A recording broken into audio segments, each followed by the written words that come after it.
ही कहा जाता है। जब जब भगवान कृष्ण का उल्लेख आता है, माँ कर्मा का नाम भी आ ही जाता है। वे भगवान की महान भक्त थीं और भगवान श्री कृष्ण उनके हाथ से प्रतिदिन भोग ग्रहण कर भोग की थाली रिक्त कर देते थे। कर्मा बाई का जन्म राजस्थान के नागौर जिले की मकराना तहसील के कालवा गांव में हुआ। इस गांव में जीवन राम डूडी के घर चैत्र मास कृष्ण पक्ष की एकादशी पर एक पुत्री का जन्म हुआ। भगवान से बहुत मन्नतें मांगने के बाद इनका जन्म हुआ। नाम रखा गया कर्मा। कर्मा के चेहरे पर एक अनोखी आभा रहती थी। जीवन राम स्वयं धार्मिक पुरुष एवं अनन्य कृष्ण भक्त थे। उन्होंने अपने घर में कृष्ण भगवान का मंदिर बना रखा था। वे प्रतिदिन भगवान कृष्ण की पूजा करते और भोग लगाते तथा भगवान को भोग लगाने के बाद ही भोजन ग्रहण करते।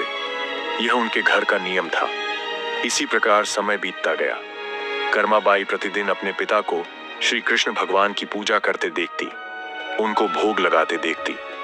यही सब देखते सीखते कर्माबाई का बचपन बीत रहा था। अतः बचपन से ही उस नन्ही कर्मा में भक्ति भाव के संस्कार थे। इन्हीं संस्कारों के बीच पलते बढ़ते कर्मा 13 वर्ष की हो गई। एक बार जीवन राम को कार्तिक पूर्णिमा स्नान के लिए पुष्कर जाना था।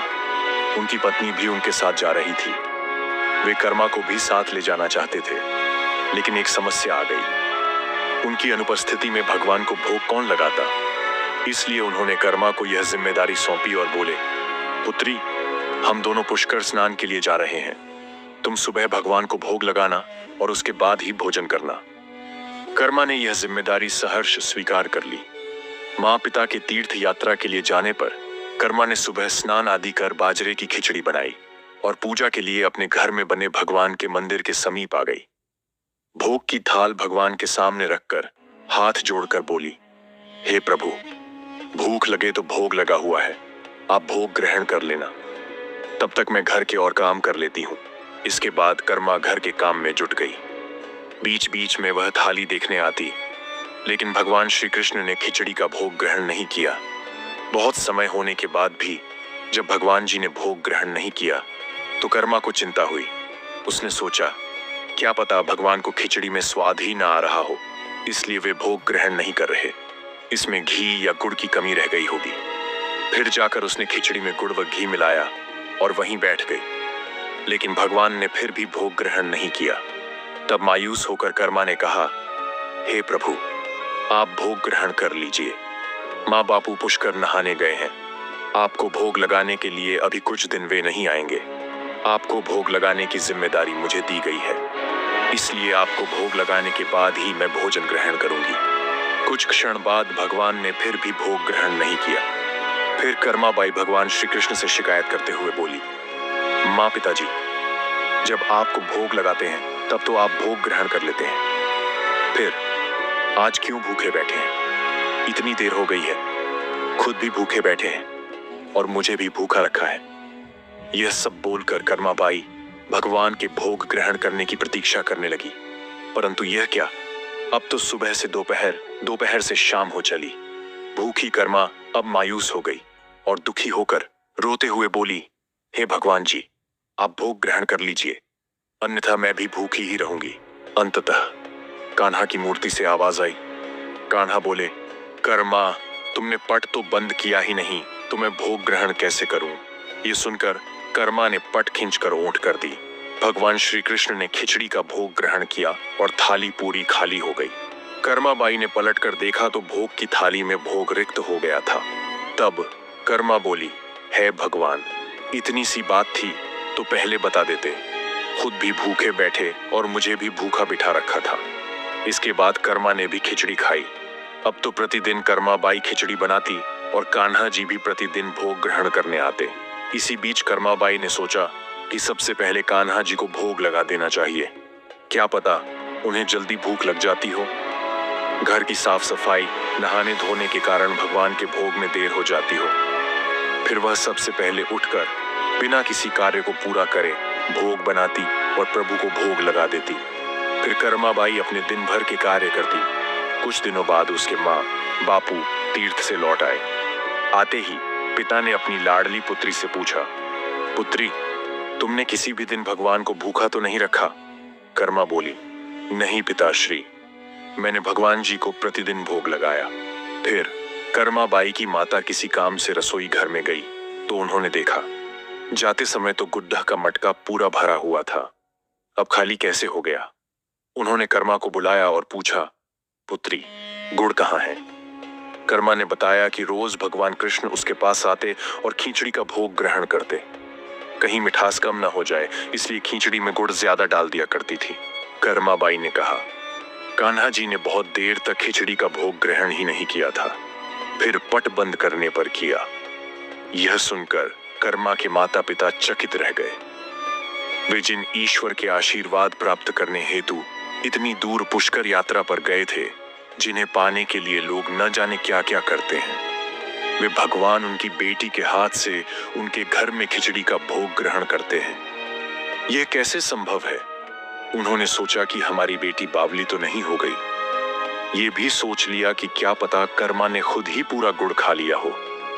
इस बात पर कर्मा ने कहा, अगर आपको यकीन नहीं है तो कल प्रातः देख लीजिए, मैं खुद भगवान को भोग लगाऊंगी। ये सब सुनकर वे रात भर सो नहीं पाए। अगले दिन कर्मा ने खिचड़ी बनाई और मंदिर में भोग की थाली रखकर पट बंद कर दिया और बोला, हे भगवान जी, मेरे माँ बापू नहीं मान रहे कि मैंने आपको भोग खिलाया है। अब आप यह भोग खाकर स्वयं सिद्ध कीजिए। ऐसा कभी हो नहीं सकता कि सच्चे भक्त की पुकार सुनकर भगवान ना आए। भगवान को आना ही पड़ा। जब पट खुला तो जीवन राम और उनकी पत्नी आश्चर्यचकित थे कि भोग की थाली में भोग बचा ही नहीं है। फिर कर्मा का जीवन प्रतिदिन भोग लगाते ही निकला। कुछ सालों बाद जब कर्मा के माता पिता का निधन हो गया तो कर्मा बाई अपने कान्हा की मूर्ति साथ लेकर तीर्थ यात्रा के लिए निकल पड़ी। परंतु भगवान की कृपा से उन्हें हर दिन खिचड़ी बनाने के संसाधन मिल ही जाते और वे प्रतिदिन कान्हा को भोग लगाती। तीर्थ यात्रा करती हुई देवी कर्मा भगवान जगन्नाथ की नगरी पहुंची। उन्होंने वहीं रहने का मन बना लिया। वहां भी रोज भगवान को खिचड़ी का भोग लगाती। भगवान भी प्रतिदिन उनके भोग को ग्रहण करते।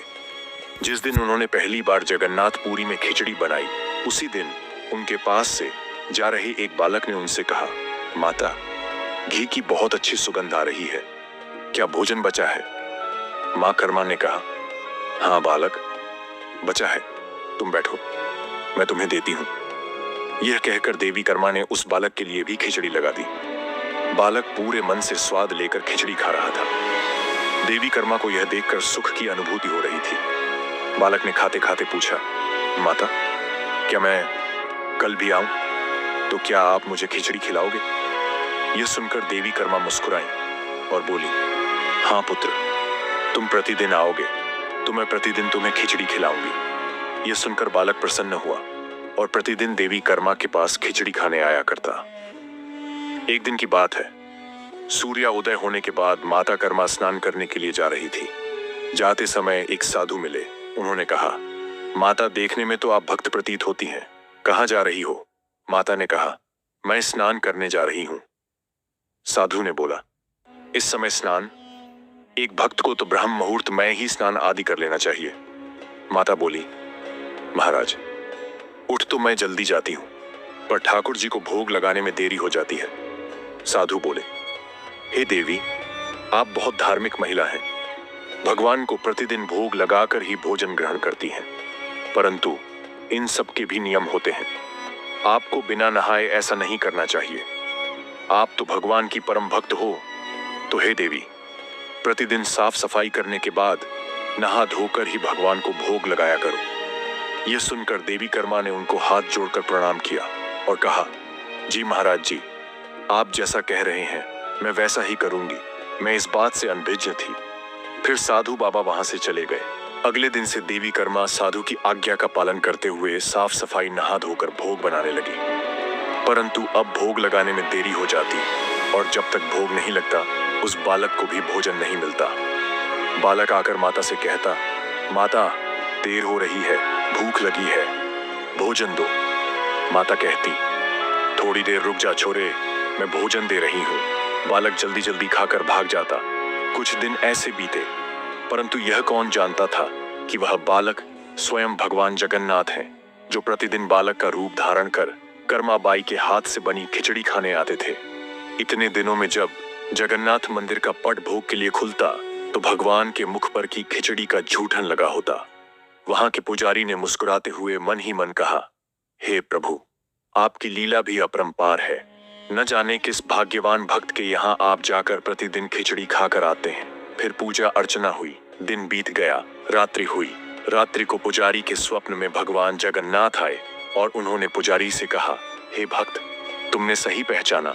मैं अपनी एक अनन्य भक्त कर्माबाई के यहाँ प्रतिदिन उनके हाथ से बनी खिचड़ी खाने जाता हूँ। वह मुझे बिल्कुल अपने पुत्र सा लाड़ करती हैं। उनकी भक्ति से मैं अति प्रसन्न हूँ। परंतु इसी मंदिर के एक साधु ने उन्हें कुछ आम जीवन की ज्ञानवर्धक बातें एवं उपासना का तरीका समझाया, जिससे मुझे भोग लगाने में अब उनसे देरी हो जाती है। इसी वजह से मेरे मुंह पर खिचड़ी लगी रह जाती है। आपने ये सोचा, प्रभु की लीला तो अपरंपार है, वह तो सर्वव्यापी है। एक ही समय अलग अलग स्थान पर हो सकते हैं, परंतु मुख पर खिचड़ी लगाने की लीला उन्होंने इसलिए रची ताकि पुजारी के मन में यह प्रश्न उठे। उस प्रश्न के निवारण में प्रभु पुजारी जी को यह बता सकें कि आम जीवन में हम अपने ज्ञान को जब दूसरे को बताते हैं तो वह सदैव ज्ञान के लिए होना चाहिए, न कि भक्ति के भाव को बदलने के लिए। क्योंकि सांसारिक जीवन के लिए ज्ञान आवश्यक है, ज्ञान महत्वपूर्ण है, परंतु ये ज्ञान आवश्यक है, ज्ञान महत्वपूर्ण है, परंतु जहां भक्ति होती है वहां ज्ञान का कोई काम नहीं है। भक्ति में भक्त अपने प्रभु के प्रेम में डूबा रहता है। उपासना के कई तरीके हैं, जितने भक्त उपासना के उतने ही तरीके। जब ईश्वर ने ही उपासना के तरीकों पर प्रश्न नहीं उठाया तो किसी को भी किसी और की भक्ति पर प्रश्न नहीं उठाना चाहिए। जो महिला प्रभु को बिना नहाए खाना देती है, उसका भाव सिर्फ इतना था कि मेरे प्रभु को जल्दी खाना मिल जाए, वह भूखे ना रह जाए, और यह प्रेम भाव प्रभु के लिए हर नियम से ऊपर था। इन बातों को सुनकर पुजारी जी ने साधु बाबा को बुलवाकर यह बात कही। साधु बाबा को भी अपनी गलती का एहसास हुआ कि वह भगवान और भक्त के बीच में आ रहे थे, और उन्होंने बिना समय गवाए माता कर्मा के पास जाकर कहा कि हे देवी, आप जैसे प्रभु को पहले भोग लगाती थी वैसे ही लगाइए। मैं आपकी भक्ति नहीं समझ पाया, इसलिए मुझे क्षमा करें। देवी कर्मा ने कहा, जी ठीक है, मैं कल से फिर से उसी समय पर वैसे ही भोग लगाऊंगी। माता कर्मा ने फिर उसी तरीके से भोग लगाना शुरू कर दिया और भगवान के मुख पर खिचड़े का जूठन अब नहीं लगा रहता। ऐसे ही कई वर्ष बीत गए। एक दिन पुजारी ने देखा भगवान जगन्नाथ की आंखों से आंसू बह रहे हैं और वह भोग ग्रहण नहीं कर रहे। तब उन्होंने मन ही मन भगवान से पूछा, हे प्रभु, ऐसा कौन सा अपराध हुआ हमसे कि आपने भोग ग्रहण नहीं किया और आपकी आंखों से आंसू भी बह रहे हैं? प्रभु, यदि हमसे कोई अपराध हुआ है तो हमें क्षमा करें और भोग ग्रहण करें। आपके भक्तजन प्रसाद के लिए प्रतीक्षा कर रहे हैं। फिर क्या था, भक्त वत्सल प्रभु ने प्रसाद ग्रहण कर लिया। फिर स्वप्न में भगवान बोले, पुजारी जी, आज मेरी माँ कर्माबाई इस लोक को छोड़कर मेरे निज लोक को विदा हो गई है। अब मुझे कौन खिचड़ी बना के खिलाएगा? कौन मुझे अपने बेटे की तरह लाड़ करेगा? अगले दिन पुजारी ने कहा, प्रभु, मां की कमी को तो कोई भी पूरा नहीं कर सकता, परंतु माता कर्मा द्वारा प्रतिदिन आपको लगाया जाने वाला खिचड़ी का यह भोग उन 56 भोगों से सर्वप्रथम पहले दिया जाएगा। यह प्रथा अनंत काल तक चलती रहेगी। इस तरह आज भी जगन्नाथ भगवान को खिचड़ी का भोग सबसे पहले लगाया जाता है। उसी दिन से भगवान जगन्नाथ के भोग में कर्माबाई की खिचड़ी भी चढ़ने लगी। यह थी भक्त कर्माबाई की कथा और उनके खिचड़ी से जुड़ी प्रभु की लीला। ऐसी ही सनातन धर्म से जुड़ी प्रेरणादायक कथाओं को जानने के लिए हमारे साथ जुड़े रहिए। जय जगन्नाथ।